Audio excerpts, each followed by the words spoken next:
నమస్తే, నేను ప్రియాంకరావు. రాహుల్ గాంధీ గారు పార్లమెంటు వేదికగా కొన్ని వ్యాఖ్యలు చేశారు. అదేంటి అంటే, భారత మాతని అమ్మకానికి పెట్టేశారు ఈ బీజేపీ వాళ్ళు అని. ఒక్కసారిగా ఈ మాటలు విన్నాక అందరూ షాక్ అయ్యారు. ఎందుకంటే అంతగానం దేశంలో ఏం జరిగింది, భారత మాతని అమ్మకానికి ఎక్కడ ఎవరు పెట్టారు, ఎందుకు పెట్టారు? ఈ నేపథ్యంలోనే రాహుల్ గాంధీ గారిని సస్పెండ్ చేయండి అంటూ బీజేపీ నాయకులందరూ కూడాను ఈరోజు డిమాండ్ చేస్తున్నారు. అసలు రాహుల్ గాంధీ గారు ఆ మాట అనడం వెనుక కారణం ఏంటి, ఎందుకు అనాల్సి వచ్చింది, ఇందులో వాస్తవం ఎంత? ఈరోజు దీని గురించి తెలుసుకుందాం. మనతో మాట్లాడడానికి సీనియర్ జర్నలిస్ట్ సిఎస్ రావు గారు ఉన్నారు, ఆయన అడిగి తెలుసుకుందాం. నమస్కారం సార్. రాహుల్ గాంధీ గారు పార్లమెంట్ వేదికగా భారత మాతని తాకట్టు పెట్టేశారు బీజేపీ వాళ్ళు అన్నారు. అమ్మేశారు తాకట్టు కదా, అసలు అమ్మేశారు. అమెరికాకి అమ్మేశారు భారత మాతని అని చెప్పి ఆయన సీరియస్ కామెంట్స్ చేశారు. ఎందుకని? ఈ ట్రేడ్ డీల్ ఏదైతే జరిగిందో, ఈ ట్రేడ్ డీల్ లో ఉన్నటువంటి అంశాలు ఒక్కొక్కటి బయటకు వస్తున్నాయి.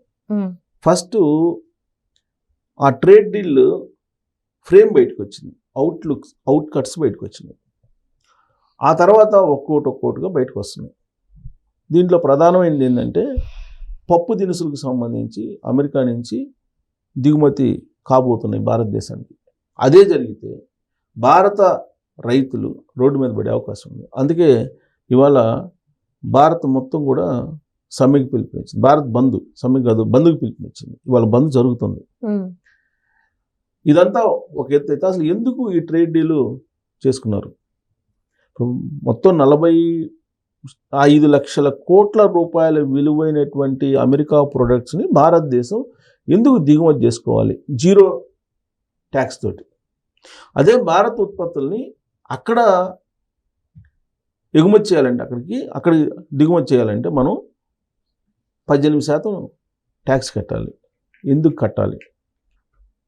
ఈ ట్రేడ్ డీల్ వల్ల నష్టం ఉంది అని చెప్పి ఇండియా కూటమి చెప్తుంది, దీనివల్ల లాభం ఉందని చెప్పి ఎన్డీఏ కూటమి చెప్తుంది.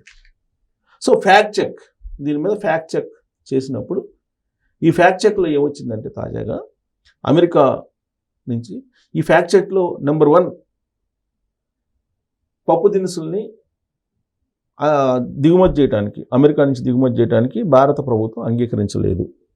ఫ్యాక్ట్ చెక్లో తేలినటువంటి అంశం. నెంబర్ 2, 18% మనకి ఏదైతే ఎగుమతి చేసేటప్పుడు అక్కడ సుంకాన్ని వేస్తున్నారో అది వేయటం నిజమేను, కానీ అమెరికా ప్రొడక్ట్స్ ఏవైతే ఉన్నాయో వాటన్నిటికీ జీరో ట్యాక్స్లు దిగుమతి చేసుకోవట్లేదు, కొన్నిటికి ట్యాక్స్లు విధిస్తున్నాము అని చెప్పి ఫ్యాక్ట్ చెక్లో తేలింది.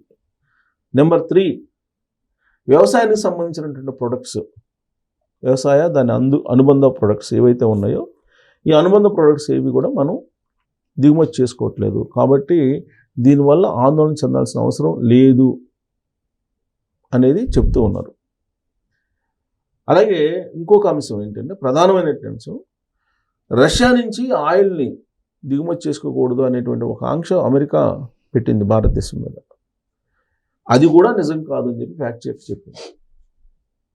అది కూడా నిజం కాదని ఫ్యాక్ట్ చెప్ అంటే నిజం కాదని ఫ్యాక్ట్ చెప్పి ఏం చెప్పింది, భారతదేశం దానికి ఒప్పుకోలేదని చెప్పింది. వాళ్ళు కండిషన్ పెట్టారు, అమెరికా అనుకుంది, అమెరికా ఇవన్నీ కూడా అనుకుంది, కానీ వీటికి కూడా భారత ప్రభుత్వం నుంచి గ్రీన్ సిగ్నల్ లేదు అనేది ఫ్యాక్ట్ చెక్లో తేలింది. ఇప్పటి వరకు as of now green signal ఏటికి లేదు అని. భవిష్యత్తులో ఉంటే ఉండొచ్చాము, అదే చెప్తున్నారు విపక్షాలు ఏం చెప్తున్నాయి, అమెరికా ప్రభుత్వం చెప్పింది కాబట్టి అవి ఖచ్చితంగా ఉండుంటాయి, వీళ్ళు రిప్లై ఇవ్వలేదు, రిప్లై ఇవ్వనంత మాత్రాన వాళ్ళు ఏదైతే చెప్తే అది నడిచిద్ది, వీళ్ళు రిప్లై ఇచ్చినా ఇవ్వకపోయినా అని చెప్తూ ఆపరేషన్ సింధూర్లో కూడా అదే జరిగింది కదా. సీజ్ ఫైర్ నేనే ఆపానని చెప్పి ఆయన చెప్తుంటే అవునా కాదని చెప్పలేదు కదా భారత ప్రభుత్వం. సో కాబట్టి ఇది కూడా అంతే ఉంటుంది, కాబట్టి భారత్ బంద్ పిలుపు పెట్టడం సమంజసమే అని చెప్పి చెప్పడం జరిగింది. ఇది ఒకటి. తర్వాత ఆదానికి సమన్లు జారీ చేసింది. ఆయన బిజినెస్లో అవకతవకలు ఉన్నాయి, దాని కారణంగా ఆయనకి సమన్లు ఇచ్చారు. ఈ సమన్ల నుంచి తప్పించేందుకు ఆదానిని ఈ డీల్ కుదిరిచ్చాడు నరేంద్ర మోడీ గారు అనేది ఒక ఆరోపణ రాహుల్ గాంధీ గారు చేసింది. రెండో ఆరోపణ ఏంటి, ఎప్స్టీన్ ఫైల్స్ లో నరేంద్ర మోడీ గారు ఉన్నారు. ఫేక్ వీడియో రిలీజ్ అయింది కదా రీసెంట్ గా.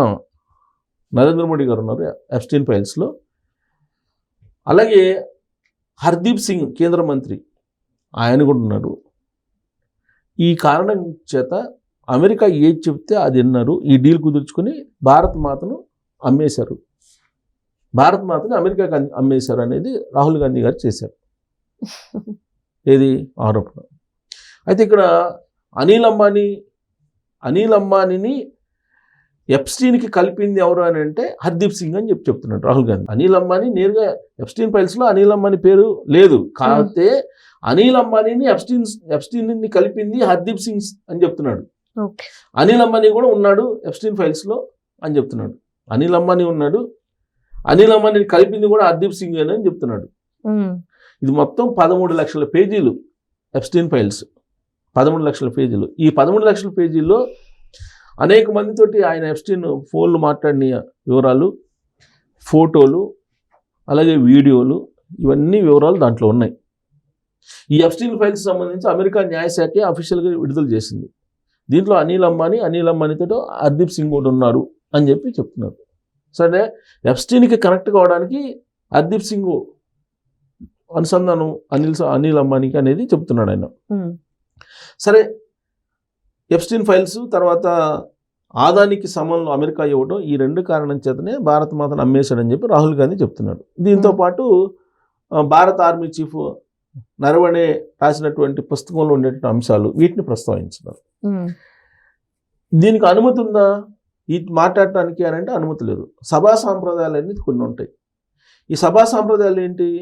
బిజినెస్ ఫస్ట్ అటు ప్రతిపక్షం అధికార పక్షం రెండు కలిసి ఒక ఎజెండా తయారు చేసుకుంటాయి, దాని మీద చర్చించుకుంటాయి.